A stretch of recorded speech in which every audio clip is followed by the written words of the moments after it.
দীর্ঘ প্রায় ৩ বছর ধরে চলছে রাশিয়া ইউক্রেনের যুদ্ধ। আর এই যুদ্ধে ইউক্রেনের ৪৩,০০০ সৈন্য নিহত হয়েছেন বলে জানিয়েছেন দেশটির প্রেসিডেন্ট ভ্লাদিমির জেলেনস্কি।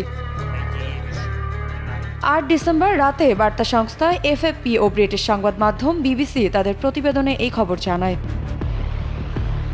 প্রতিবেদনে বলা হয়েছে, রাশিয়ার পূর্ণমাত্রায় আগ্রাসন শুরু হওয়ার পর থেকে প্রায় ৪৩,০০০ ইউক্রেনীয় সৈন্য নিহত হয়েছেন বলে দেশটির প্রেসিডেন্ট ভ্লাদিমির জেলেনস্কি এক বিরল স্বীকারোক্তি জানিয়েছেন।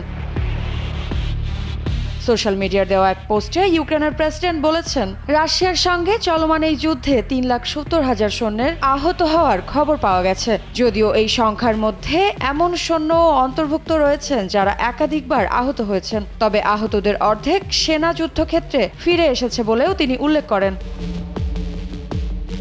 বসুন্ধরা টিস্যুতে ছাড়ের ছড়াছড়ি। বসুন্ধরা টিস্যু নিয়ে এলো নিশ্চিত ছাড়। এদিকে ইউক্রেনের প্রেসিডেন্ট আরও দাবি করেন, চলমান এই যুদ্ধে ১,৫৮,০০০ রাশিয়ান সৈন্য নিহত হয়েছেন এবং আহত হয়েছেন আরও প্রায় ৫,৫০,০০০ রুশ সৈন্য। বিবিসি অবশ্য জেলেনস্কির দাবিকৃত এই পরিসংখ্যান যাচাই করতে পারেনি। মৃত্তিকা বিশ্বাস, নিউজ 24।